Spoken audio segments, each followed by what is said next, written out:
Okay, I'm ready. I'm ready. All right. Hi guys.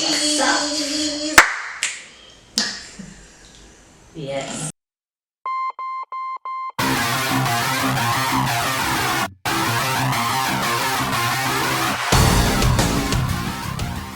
So we're here again, and Kenisha is still very much for Kenisha. Yes, I'm still much me. So this is Ken. And this is Shen. Yes, and together we are the Plot Seekers. Boom. All right. So welcome, and I guess we owe you guys an apology because I say everybody been.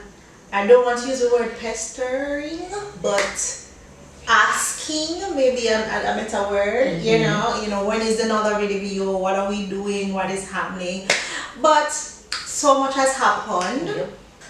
And we're just trying to keep together, and so we're here, we're just deciding that we're doing it for the fans, right? Right. And it just shows a random thing. Yes. And we're gonna talk about it. We are going to talk about it. And what are we talking about today? Tropes. Tropes. I mean, if you've read anything and watched anything too, story related, then it has a trope. It has a trope. Kenisha, what is a trope? And a trope is defined as a figurative or metaphorical use of a word or expression, and it is also defined as a significant or recurring theme, a motive. So that is basically the definition that we're using, recurring theme. And since it is that we are the plot seekers, the one and only, we decided that we're going to talk about perhaps our favorite tropes, not so favorite tropes, and everything in between. I mean, I don't know if I have a favorite. There's just some that you can tolerate more than others. Okay, see, this is Shane for you. Shane is saying, I don't know, I just no, they don't fit my old thing.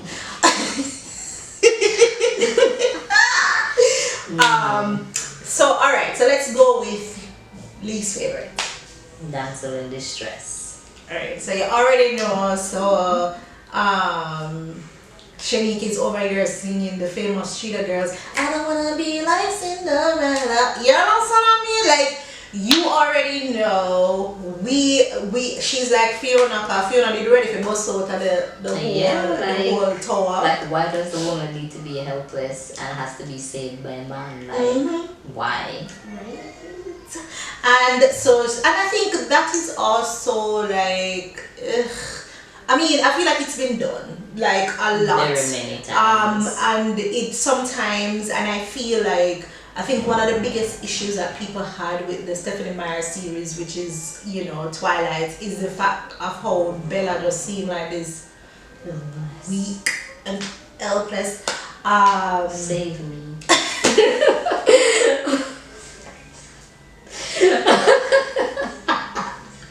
I need your help, sir.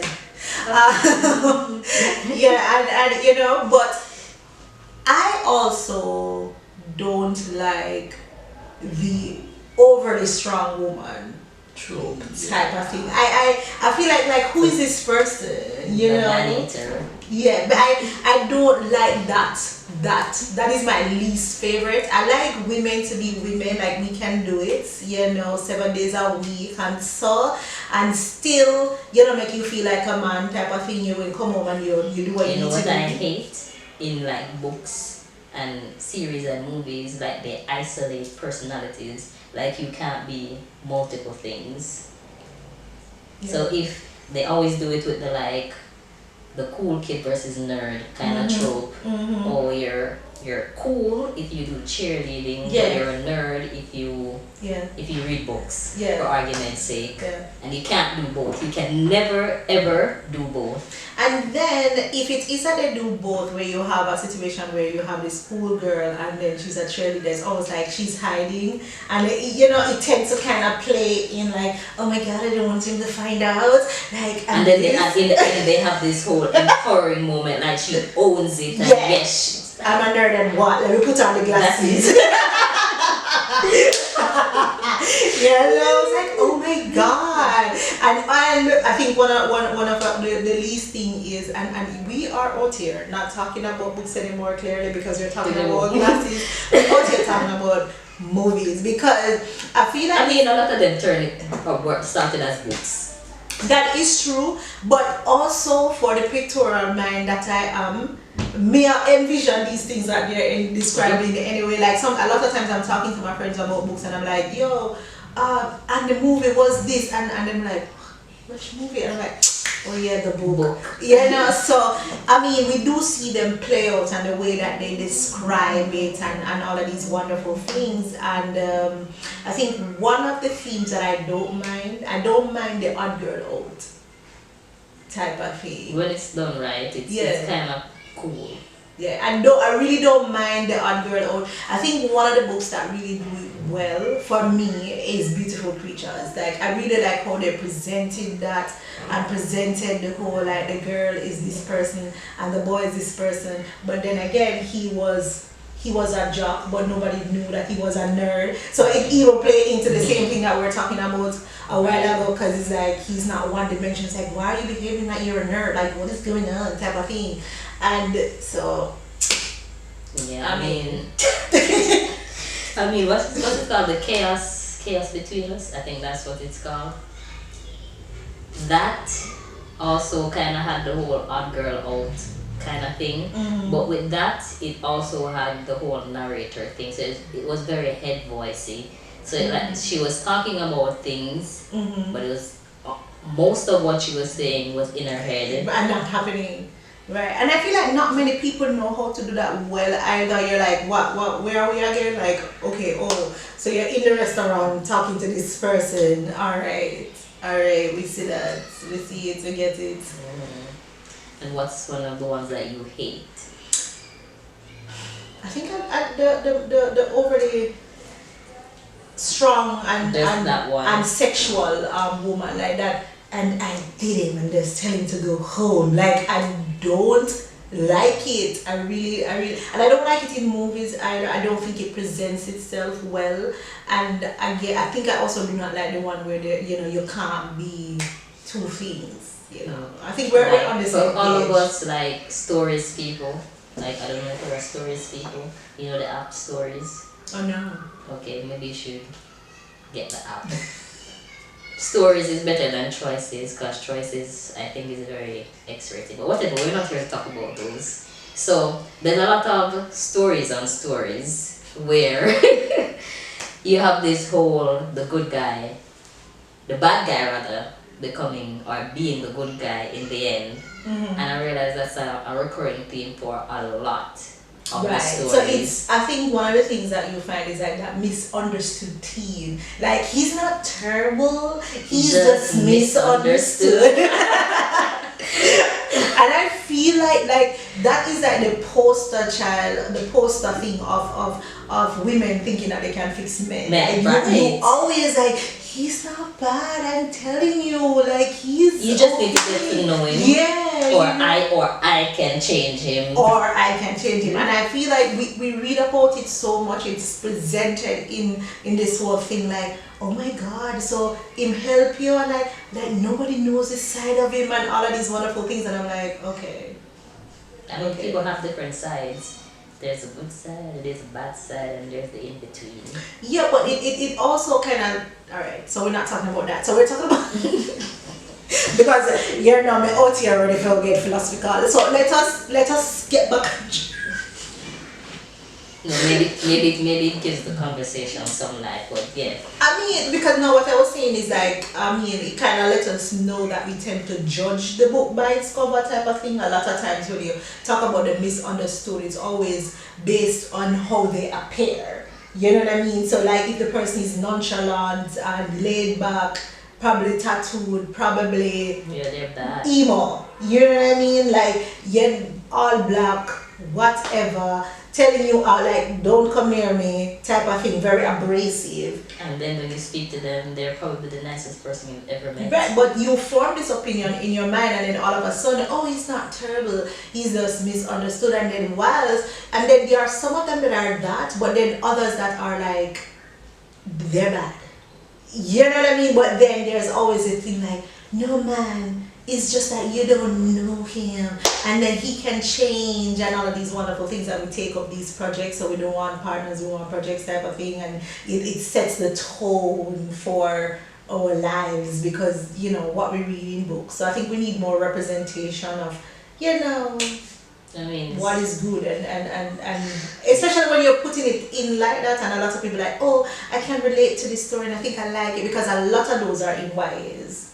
yes, and there's like something just flashed back into my head, this whole gender role arguments that have been happening on social media for the ages. Because, like, I don't even remember what the girl was saying. Like, she was saying, she's not going to date a man who isn't chivalrous, he doesn't open her door and whatever, whatever. So somebody asked her a question. So like, for instance, if her husband is sick, would she take out the garbage? She's like, no. That's not her job. She's not doing that. It's like, oh my god. And you realize that it's basically is like, okay, just recognize that people are just writing from like a fantasy type of thing. Well, people take these things to heart. Yeah, but we can, you see, and here we are. I thought we were talking about tropes, and we're like all over the place, guys. But it's really like interesting social commentary, because I feel like authors tend to write based on what is happening at the time. Like a lot of the books that are coming out in this time, you're going to find a lot of LGBTQ, just a lot of different representation now. But sometimes I don't feel like the books do a good job. So if you're going to make like a social commentary, I don't like it when they don't expound or they don't create a situation where the scenarios that they're describing actually played out properly. You understand what I mean? Where you can take something from it. You know what I mean? Like when I'm reading a manga, for example, and I'm always reading webtoons and whatever, I'm like, yo, this is a decent line. Like the conversations that are happening, you're like, yeah man, we can actually walk away with this. This is a message. This is something that we can work with. But like a lot of times in stories, it's just really storytelling. So I don't like it when it's more of a fairy tale kind of thing. Like I need it to be real, especially when it's not fantasy. You know what I mean? Like I need it to be real. I need it to, if you're going to comment on social stuff, I need it to actually be a good. Yeah. Because I find that, a lot of books and stuff, movies too, they're pondering a lot.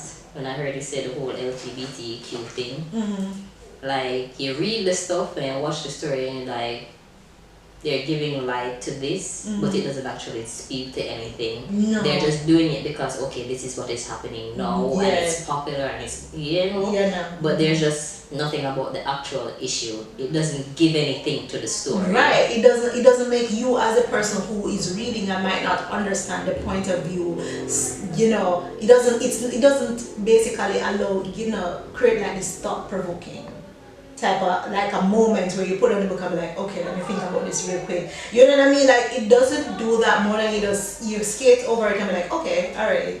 So this is how I feel. Storytelling these days, maybe I don't know, maybe it's me. But storytelling these days, because I find that I enjoy books better that were written from long ago versus what is being written now, because all of them have this.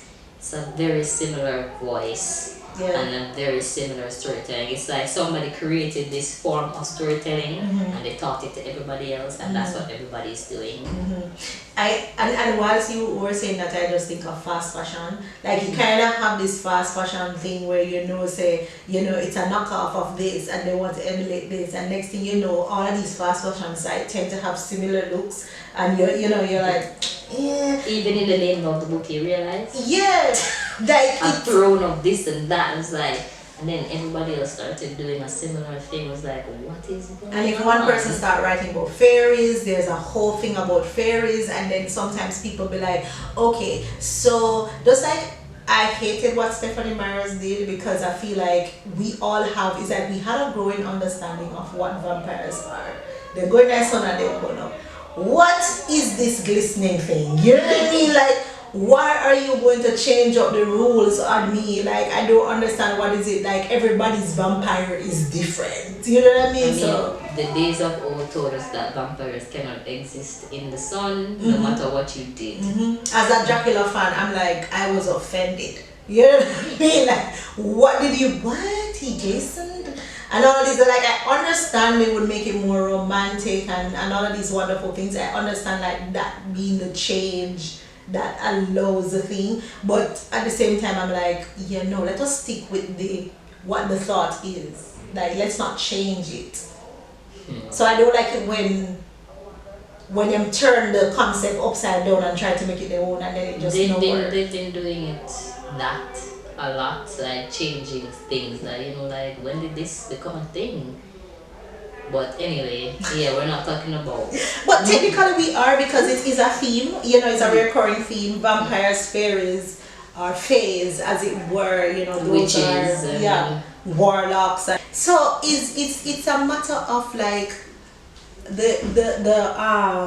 I'm wondering, like, especially when we're talking about themes and recurring, I'm wondering, like, when our children get older, your children are at an age where, like, they're reading books, like, what is that going to look like? Because whatever the world looks like at that time. I tell you, because I remember, like, reading Mills and Boons, and surely if you know not about Mills and Boons, say a cowboy, so not so explicit in the love making section of it, but you still get like a something, until we move into the whole trouble type of thing, and we move into the B setting, the bondage and stuff. Yeah, dominatrix and the dominatrix, and it's just the themes and the themes and the themes are going. And so whilst I also want wholesome stories. You know what I mean? I stories. Yes, I love a good love story. It doesn't matter what it's about. Like, I really like my favorite. If I talk about tropes, like, I like love stories. I mean, love stories can never get old. They can, like, it's just the way that they're told.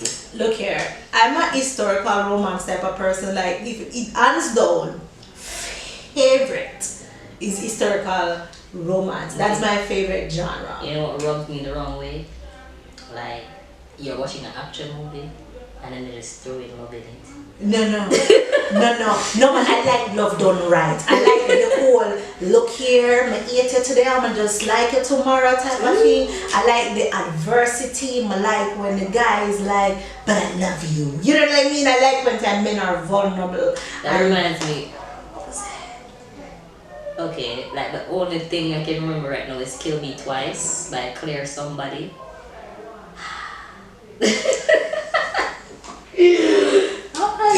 Yeah. It's like, But why did she have to fall in love with the guy though?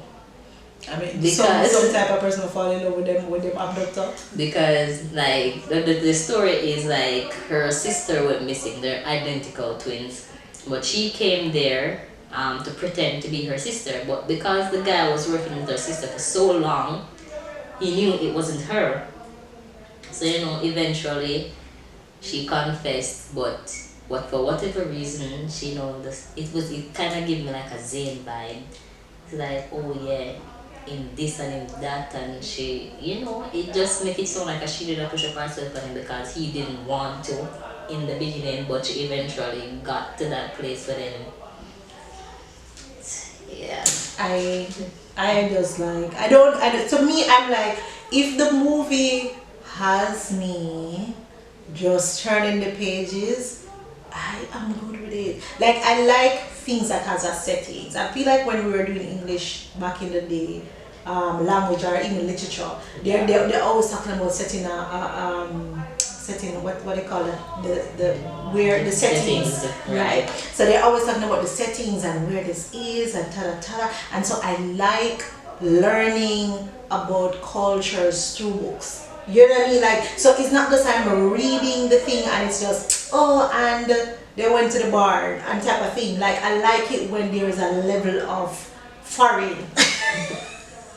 You know what I mean? A level of foreign and culture. Since we're talking about stories, let me just let me just throw in this trope, and it's the best friends falling in love at the end. I mean, I get it, but it's not my favorite. Like, it really not my favorite because I feel, and it's kind of my favorite in a way where I root for the friend. Like, I But am the type sometimes of the friend person. is bad. No, I'm going to be the person who's rooting for the friend. Sometimes a friend is bad because they're sitting up and they know that you know that you like somebody, but they like them a sabotage the whole thing because they Yeah, like you. I don't root for that friend. Like I root for the friend who is,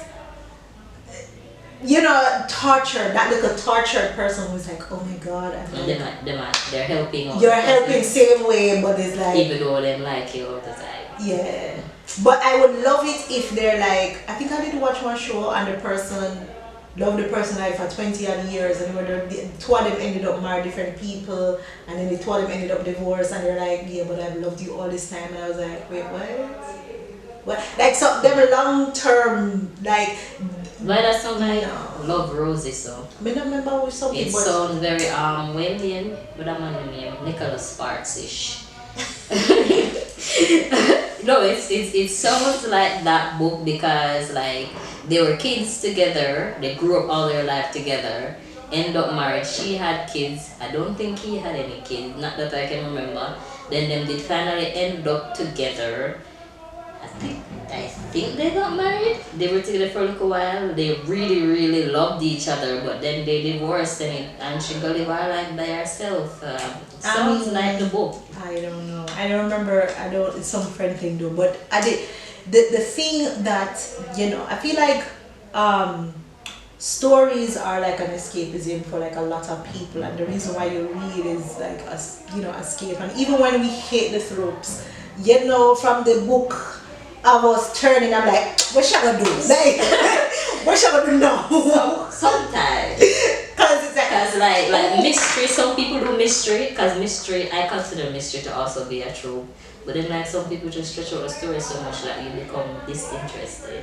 yeah, like me not know. But what I love and appreciate is what I love and appreciate is I love just a good story. I feel like that's it. So even when I hate it, and I'm the type of person that has to finish the book. So even if it take me 5 years, I kid you not, I'm so sorry. So sorry for those persons who are in love with the Mr. Tolkien, Lord of the Rings. It took me years. I mean, the books are big. But yeah, you have some people who can read those big ass books. I'm not a fan of the but maybe at this age, maybe if I go back to it and I might find it interesting. But at the time that I was reading it, I was like, I don't know what is happening here. You know what I mean? The book was The just story is great. yeah. But Frodo was annoying. So you see, imagine if you had to read Frodo's thoughts, okay? And the book being told from Frodo's experience and point of view. Come on. Alright. So I just like it when I'm my precious.